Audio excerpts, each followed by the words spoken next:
안녕하십니까. 세상 읽어주는 남자 이상훈입니다. 오늘은 미국 정부의 대중 규제에 포함된 HBM 제재 효과에 대해서 말씀드리겠습니다.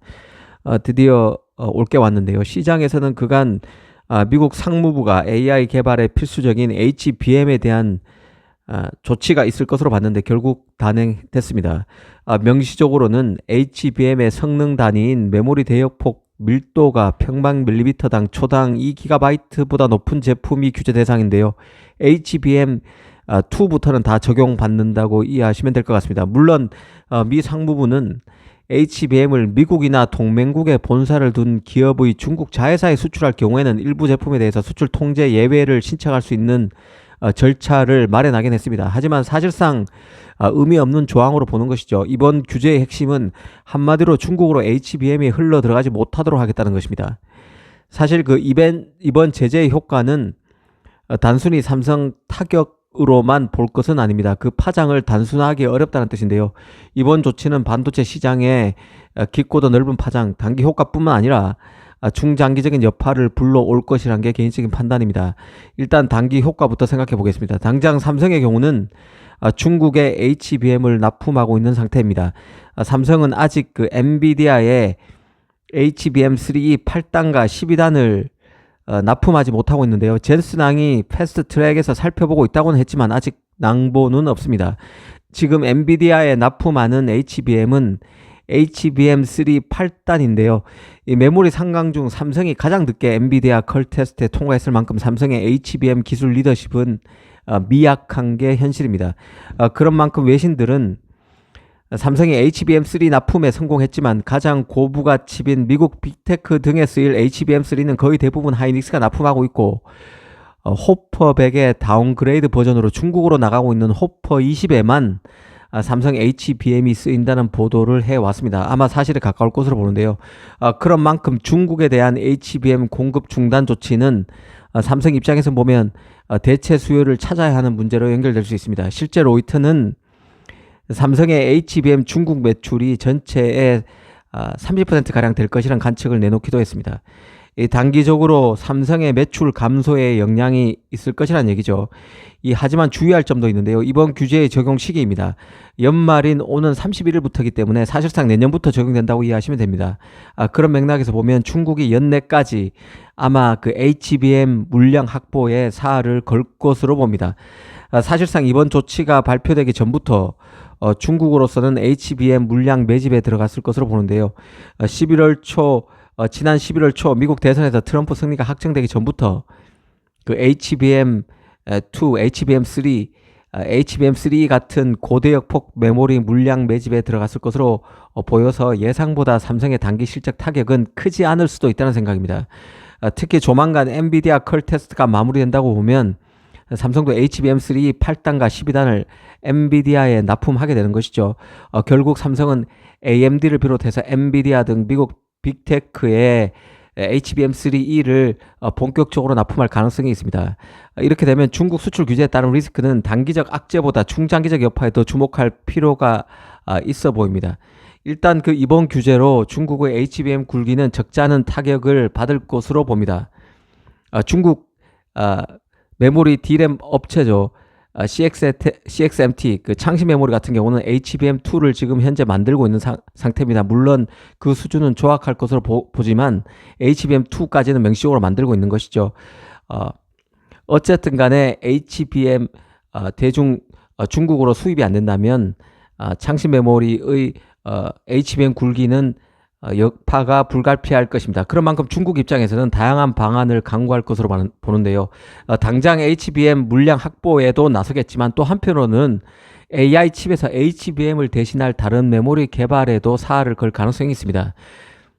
지금 AI 칩의 최고 조합은 프로세서는 GPU, 메모리는 HBM 간 조합입니다. 하지만 이 조합 자체가 너무 비용이 비싸고 전력 소모도 크다는 비판이 큰 상황이죠. 이미 삼성과 밀착한 스타트업인 텐스토렌트 같은 경우는 리스크5 기반의 HBM이 필요 없는 AI 칩셋 개발에 열중하고 있는 상태입니다. 리스크5의 경우는 최고급 IP와 관련해서 대중 규제가 이미 이루어지고 있는 ARM IP와 달리 대중 규제가 없습니다. 그런 측면에서 중국도 관련 칩셋 개발에 적극 나설 것으로 봅니다. 이 HBM 추격 전에 열심인 삼성만 해도 AI 인프라에서 HBM을 대체할 메모리 개발에 적극적인 상황인 것이죠. 이 최종적으로는 엎어진 프로젝트가 됐지만 네이버와 함께 했던 마칩 같은 경우도 이 NPU와 LPDDR 간의 조합입니다. AI 칩이지만 GPU와 HBM 조합은 아닌 것이죠. 또 그래픽 D램인 GDDR도 앞으로 AI 인프라에서 쓰임새가 커질 가능성이 있습니다.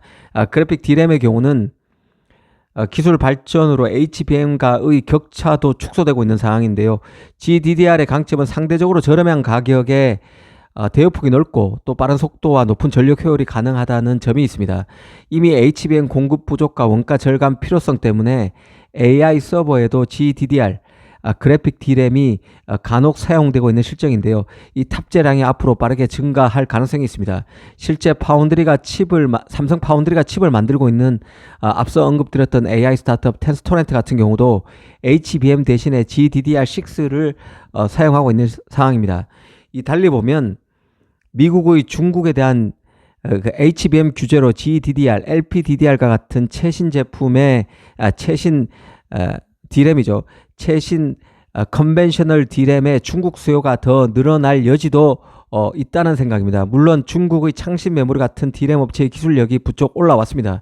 창신 메모리 같은 경우는 LPDDR5까지 만들고 있기 때문에 HBM 수혜와는 다른 양상이지만 HBM에서 삼성이나 하이닉스가 앞서가고 있는 것과는 조금 양상이 다를 수는 있겠지만 삼성에게도 기회가 전혀 없지는 않을 것으로 봅니다. 컨벤셔널 D램에서도 분명히 중국 수요가 늘어날 가능성이 있다는 뜻이죠.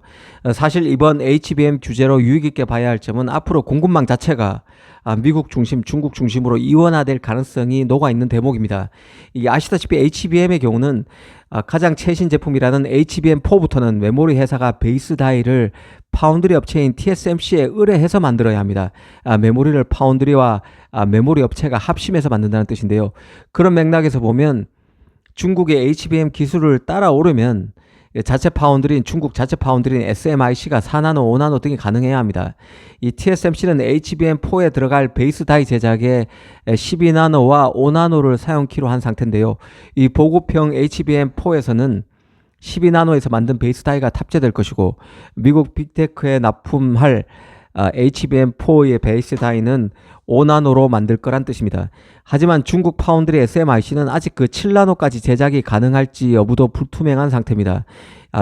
노광 장비, EUV 장비 공수가 안 되기 때문에 SMIC가 7나노, 6나노 칩을 만들었다고는 해도 수준이 조악하고 비용이 너무 많이 들어가게 됩니다. 이런 상황이다 보니 중국도 HBM 기술 추격전에 한계가 있을 수밖에 없습니다. 이 메모리 업체는 한국과 미국, 파운드리는 대만과 한국인 상황에서 중국의 HBM 추격전은 천정이 있다고 봐야 하는 것이죠. 가뜩이나 중국 입장에서 힘든데요.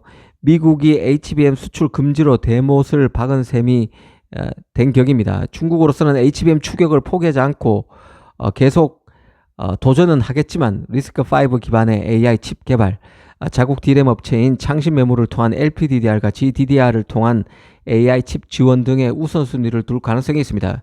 이런 점에 유의해서 이번 사태를 바라볼 필요가 있다는 생각입니다. 칩 시장과 관련해서 또 하나의 변수는 인텔 펩 겔싱어의 사임인데요. 사실상 쫓겨나다시피 한 사임입니다. 겔싱어는 아시다시피 인텔 제조를 살리기 위해서 구원투수로 등판한 기술통이죠. 이 4년간 5개 노드를 성공시키겠다는 야심차 목표가 실패로 돌아갔습니다. 이제 인텔은 1.8나노, 18옹스트롱의 모든 걸 걸고 있는 상태입니다. 이 막판으로 몰리는 상황에서 기술통의 기술통의 사임은 인텔 파운드리 사업에도 먹구름을 동반할 수밖에 없을 것으로 봅니다. 인텔 파운드리의 분할 매각 가능성도 배제할 수는 없다고 봅니다. 물론 미국 정부가 이를 막고 있겠지만 기술적으로 인텔이 정상 수준에 올라서지 못한다면 실효도 강구할 수밖에 없는 상황으로 내몰릴 수 있습니다.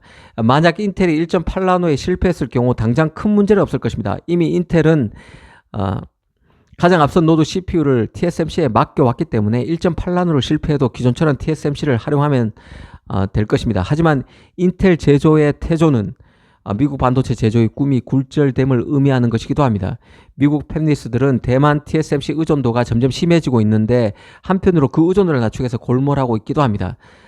인텔이 진짜 최선단 노드에서 실패를 하게 된다면 삼성의 전략적 포지셔닝이 더 중요해질 수밖에 없습니다. 결국 삼성 기술력이 삼성의 위상을 높이고 삼성 파운드리의 재기 가능성 그리고 TSMC 추격 가능성도 가늠해 볼 수 있는 관건이 될 수밖에 없을 것입니다. 감사합니다.